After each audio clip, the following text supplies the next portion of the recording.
Harka fuunee akkam jirtu kabajamtoota daawwattoota keenya kan daawwachaa jirtan EMN Plus sagalee dhalootati. Qophiin keenya ammoo qophii Siimboo Finfinneeti.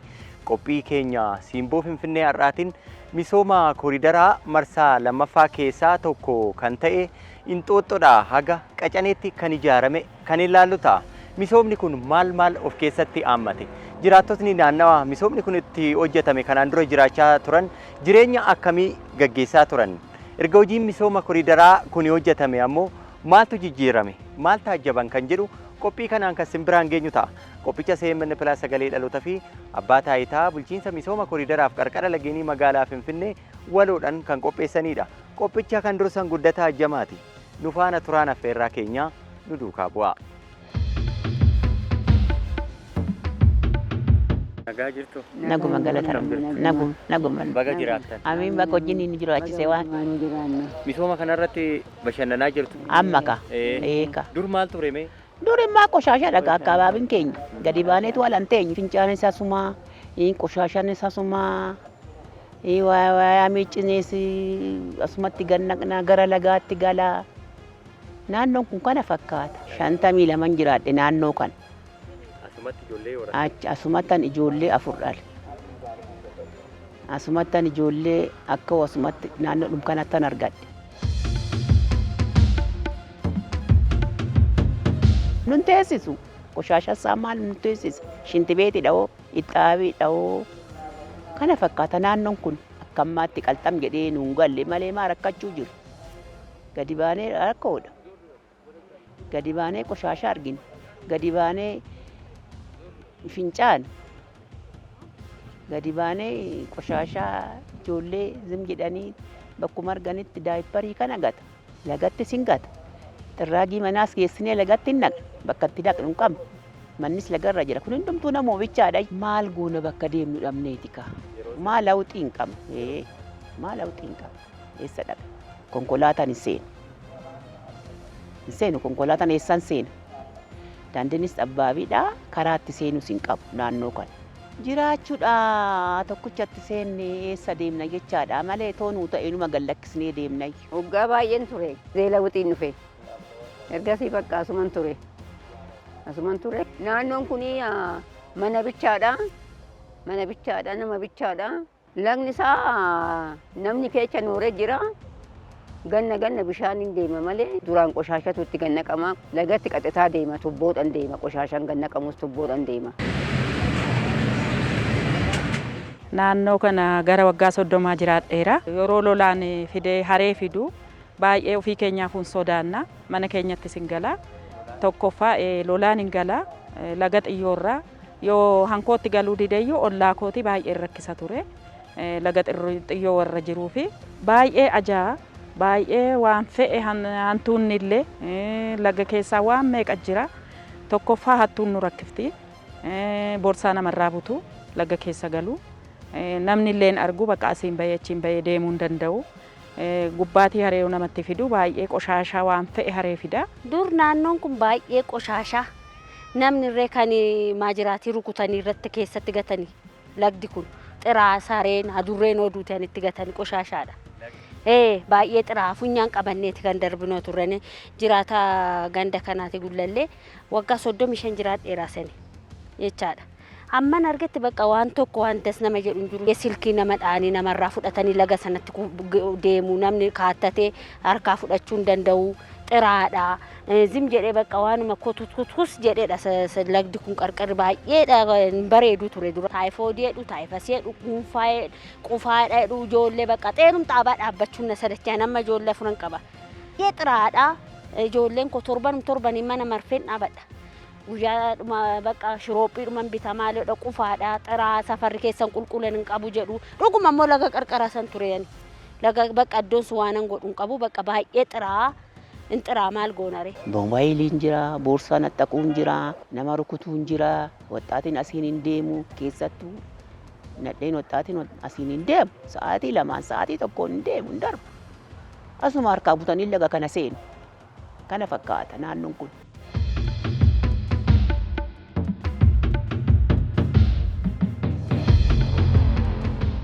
Daawwattoota keenya qophiin keenya Siimboo Finfinnee akkuma itti fufettidha kan jiru. Qophii keenya har'aatiin piroojeektii Hinxooxxadhaa haga Qacaneetti ijaarame irrattidha kan argamnu. Egaa piroojeektichis bobboca garaagaraatiin guutameetiin kan jiru. Haadholiin keenya qoraan cabsanii baatanii yogguu isaanii deemanii bobbocaan argisiifameetiin kan jiru. Jiraattonnis egaa kanaan dura naannoo kana keessa jireenya rakkisaa keessa akka turan, amma immoo piroojeektiin kun iddoo bashannanaa akka isaanii ta'e nu kaasaniitiin kan jiran jechuudha.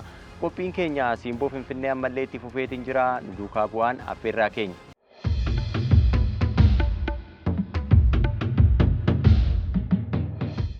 Amma garuu Waaqayyoon galannaa ga'u baay'ee namatti tola, baay'ee urgaan isaallee baay'ee namatti tola. Ijoolleen keenya bashannanaa jiru, unis bashannanaa jirra.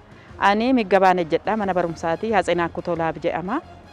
Amma ijoolleen illee yeroo baratanii fooqirra illee dhaabatanii yeroo ilaalanii baay'ee namatti tola. Baay'ee gammadu ijoolleen keenya.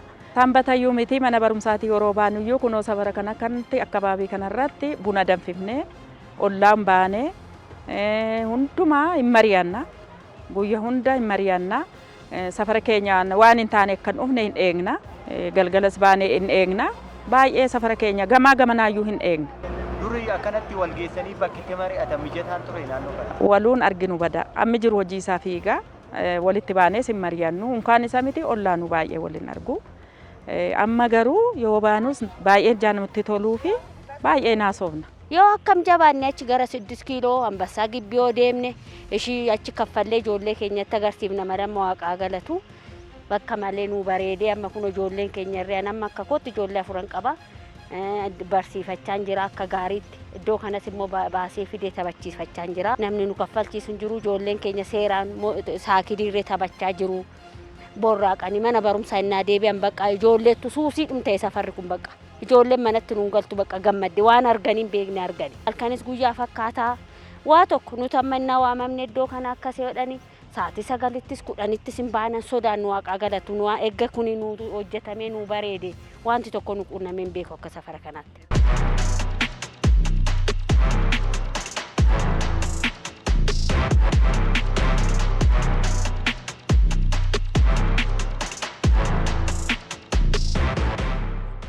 በሚገርም ሁኔታ በእንደዚህ አይነት መንደር ይለወጣል ብሎ ማንም አስቦ አያውቅም። Mandarri kun haala kanaan ni jijjiirama jedhee namni yaade hin jiru. Naannawaan amma dhaabbanni kun kanaan dura manneen walirratti ijaaramuun keessa deemuuf rakkisaa ture. Ebelo ammoo fudhatame jedhamuun oduu gaddaa dhageecha. Namni yoo dhukkubsate balaan abiddaa yoo mudate daandiin ittiin seenan hin jiru. Garuu maqaadhaaf magaalaa keessa jiraatu jedhamna. Amma garuu aduutu nuuf ba'e. Misoomni qarqara lageenii Hinxooxxoo haga Qacanee misooma waa hedduu of keessatti haammate. Ogummaawwan harkaa bakka itti hojjetamaa turan sababa ta'eef karaa ogummaawwan kanneen agarsiisuu danda'uun bobbocni garaagaraa kan hojjetame ta'uu Daayirektarri itti aantoo abbaa taayitaa bulchiinsa misooma kooriidaraa fi qarqara lageenii magaalaa Finfinnee Aadde Natsaannat Dhaabaa himaniiru. Misoomni kooriidarii kun wanta baay'ee misooma baay'ee of keessatti hammate. Akka fakkeenyaaf misooma adda addaa bakka itti bashannanaa namoonni yeroo deeman yeroo as keessa naanna'an bakka itti bashannanan bakka bunaaf shaayii jedhaniitoo ijoollee isaaniillee qabatanii maatii qabatanii bakka yeroo itti dabarfatan yeroo boqonnaa isaanii bakka itti dabarfatan kan misooma akkasii of keessaa qaba.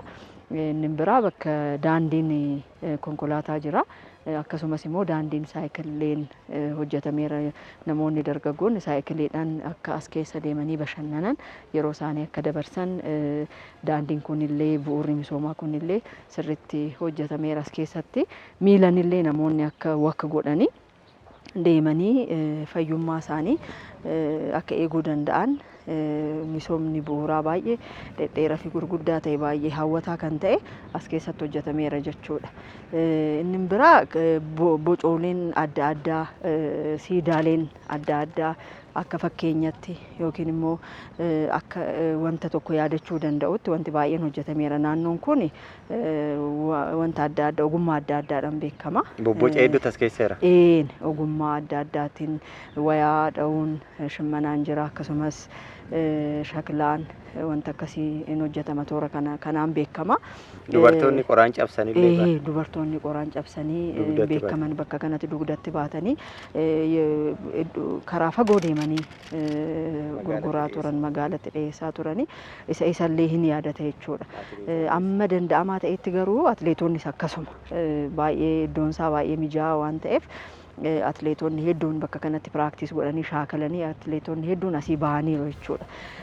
Egaa kanneen kana fakkaatu seenaa guddaa kana hunda qabateeti kan hojjetamaa ture. Har'a bakka haara galfii daa'imman isaanii itti bashannanan ta'utti kan gammadan jiraattotni naannawichaa misoomicha eeguun kunuunsuun gahee isaanii ta'uu himan.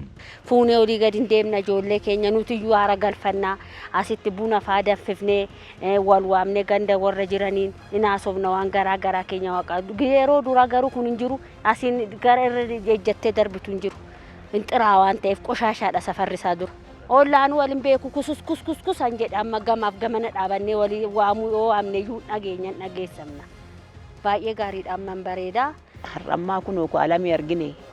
Qalbii keenya baanee kunoo kanarra alamii kan arginee caffee kan arginee tamasgeen waaqa oolanii buluun idmeen jiraannan kana nama agarsiisa tamasgeen hin jedha gara kiyyaan idmeen kiyya kana agarsiisu tamasgeen hin jedhani waaqan kan kana caale maalan arga kan hin arga immoo ijoolleen koommoo kana caala immoo kana argu ani deebisee balleessinaan nuti beelisee balleessinaan mootummaan bichaa onnoo jechuu maal gatii qabdi xankar jennee isaan wajjin mootummaa wajjin hin taane akkaababii keenya eegnee akkaababii keenya sidaatii keenya eegnee hin balleessinu garuu kan balleessu soggaa jiraate qalbii isaa kennu waan. Uummanni sin eegna amma jirrutti waan badee hin ta'u kun hin ta'u asiin hin ta'u asiin deema asiin galaa jenna amma qiyya kana jirrutti. Unuuf ijoollee keenyaaf baay'ee nutti toleera. Unotoon du'iin kana arguu keenyattu baay'ee gamman baay'ee.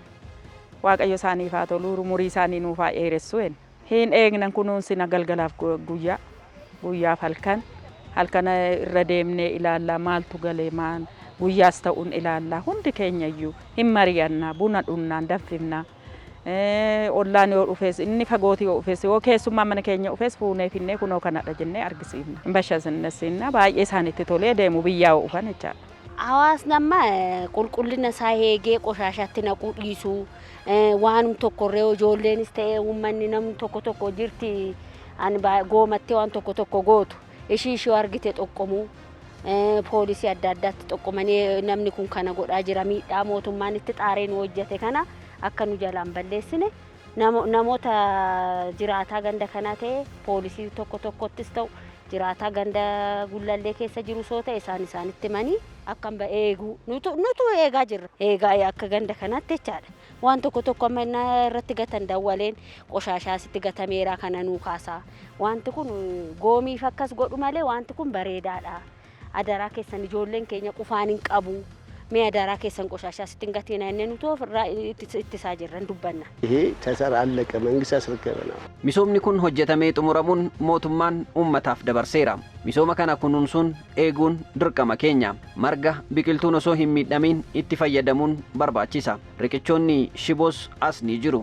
Kanaaf namni heddummatee riqicha kanarraa koruu hin qabu. Haadholiin daa'imman isaanii yommuu taphatan karaa misoomichaa hin miineen akka taphatan taasisuudha kan qabani. Maaliif yoo jenne qabeenyi kun borus isaanuma tajaajila. Kanaaf kunuunsinee eeguun dhaloota dhufuuf dabarsuutu nurraa eeggama.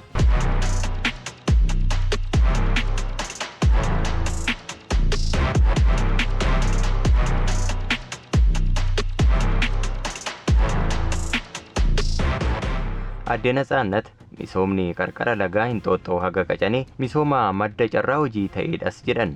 Carraa hojii uumuu irratti illee wanti baay'een hojjetameera. Duratti akkuma jenne qoraan cabsanii dubartoonni dugdatti baatanii akkasuma wantoonni hedduun karaa gabaatiin illee dabalatee carraan akkasii sun namoota kanaaf dargaggootaaf haadholeedhaaf dubartootaaf carraan akkasii carraan hojii banameefira bakka kanatti jechuudha. Duratti kan jenne kana keessa seenanii kan amma hojjechaa jira. Bakka itti hojjetan akkasumas immoo bakka itti gurguratan asitti mijaa'ee fi suuqonni adda addaa bakka itti hojjetan bakka itti oomishan ijaarramee fi bakka itti gurguratan illee ijaarramee fi asitti fayyadamaa ta'aniiru dinagdeedhaan illee jechuudha. Dinagdeedhaan namoonni naannoo kana akkuma duratti kaase dubartoonni haadholiinis baay'ee duraan rakkoo guddaa keessa kan turan carraa hojii argatanii rakkoo dinagdee isaaniitillee furaati kan jiranii. Akkasumas immoo ijoolleen daa'imni xixiqqoon ijoolleen bakka itti oolmaan qaban ture. Oolmaa qofa osoo hin taane bakki kun baay'ee bakka balfamaa waan tureef baay'ee ajaa guddaa qaba ture. Jireenyaaf baay'ee mijaa'aa miti naannoo kana jiraataa hedduu. Jiraattonni naannoo kana mijaa'aa miti jiruudhaaf baay'ee duraan kan jiraatan tokkoffaa lagni kun balfamaati kan ture ajaa guddaa qaba baay'ee naannoo irratti baay'ee qilleensa naannoo faalu waan ta'eef baay'ee mijaa'aa miti baay'ee jaalatanii yookaan immoo fedhanii bakka kana kan jiraatan miti. Kun misooma kanaan rakkoon kun furameera jechuudha. Lagni kun akka calalamu ta'ee lagni kun akka balfa hin qabaanne qilleensi isaa akka gaarii ta'u ta'eeti kan amma hojjetame. Naannoo kana qofaaf miti. Magaala Finfinnee amma gidduutti amma qarqara fuudheeti kan deemu lagni kun baay'ee magaala balfaa ture waan ta'eef jechuudha. Magaalli baay'ee intinii ta'aa ture. Amma garuu hin jiru. Cheek daam yookiin misoomni adda addaa hojjetamee lagni kun bishaan kun akka qulqullaa'u. Lagni kun akka qulqullaa'u taasifameera jechuudha. Kanaaf baay'ee hawwataa ta'eera jireenyaaf jechuudha bakka kanatti jechuudha. Yeroo ammaa kana yeroo laallu akkuma laallu baay'ee bareedaa ta'eera, baay'ee hawwataa ta'eera. Ijoolleen illee kan itti guddattu ta'eera jechuudha. Ijoolleen tapha adda addaa akka taphattu piroojeektiin adda addaa daa'immaniif illee akkuma dargaggoota duratti kaasaa ture daa'imman illee akka itti guddattu akka itti taphatan akka yeroo gaarii bakka kanatti dabarsan wanti baay'een hojjetamee jira. Bakka itti oolan bakka itti taphatan burraaqanii taphatanii gammadanii akka guddataniif akka jiraataniif daa'immallee bu'uura kan godhate dargaggoota bu'uura kan godhate haadholii uummata hundumaa bu'uura kan godhate misoomni kun jechuudha. Piroojeektiin misoomaa kooriidarii fi qarqara lageenii Hinxooxxoo haga Qacaneetti hojjetame wiirtuu oomisha goraa yookaan altufaa kan Injoorrii jedhamee beekamuuti bakka dammi itti oomishamaa jiru ta'us aadde Natsaannat kaasaniiru. Toorri kun Hinxooxxoon paarkiin Hinxooxxootis bakka kana jira. Amma bakka kanatti misoomni akkasii hin jiru ture duraan. Amma garuu misoomni akkasii kun Injoorriin kun kan baratame miti. Iddoo guddaa kan qabateedha. Bakka kanatti oomishni kun hin ta'a jedhamee yaadamee hin beeku ture. Yeroo ammaa kana garuu yeroo amma ilaallu ekspoort kan ta'uu danda'udha. Misoomni Injoorrii kan oomishamaa ture. Akkuma duratti kaase intinii guddaa qaba karaa diinagdeetinis galii argamsiisuu irratti carraa hojii uumsisuu irratti qonnaaf qonnallee guddisuu irratti oomishtummaallee dabaluu irratti iddoon akkasii aayidil ta'ee jiraatu kun gara misoomatti yookiin immoo gara oomishaatti jijjiiramuunsaa hiikaa guddaa qaba jechuudha. Kanaaf bakki ammallee ittiin fayyadamne bakki misoomsuu dandeenyu bakki oomishuu dandeenyu akka jiru mul'isaa jechuudha. Anuma jiru amma garuu waan xiyyeeffannoon kennamee waan hojjetamee fi bu'aa kan argachuu kan dandeenye. Kana qofa osoo hin taane dammi illee oomishni dammaallee jira. Oomishni karaa ammayyaa ta'een oomishni dammaallee keessatti oomishamaati kan jiru. Fuduraa fi mudura Injoorrii qofa miti. Bakka kanatti akkuma nama kaase waan akkas giriinarii ta'ee bareedu qofa miti. Fuduraa fi mudurri miidhaginaa fi bareedina qofa miti. Kan nyaatafillee oolan, kan gabaadhaafillee oolan fuduraa fi mudurni adda addaallee bakka kanatti dhaabbateera baay'een jechuudha. Kanaaf hiikaa guddaadha kan qabu misooma amma hanga ammaatti hojjetame keessaa baay'ee hiikaa guddaa kan qabu baay'ees kan hojjetame baay'ee kan namni hundumtuu kan dinqisiifatudha. Biyya keenyaaf immoo keessattuu magaala keenyaaf immoo hiikaa guddaa kan qabudha akka magaala keenyaatti jechuudha.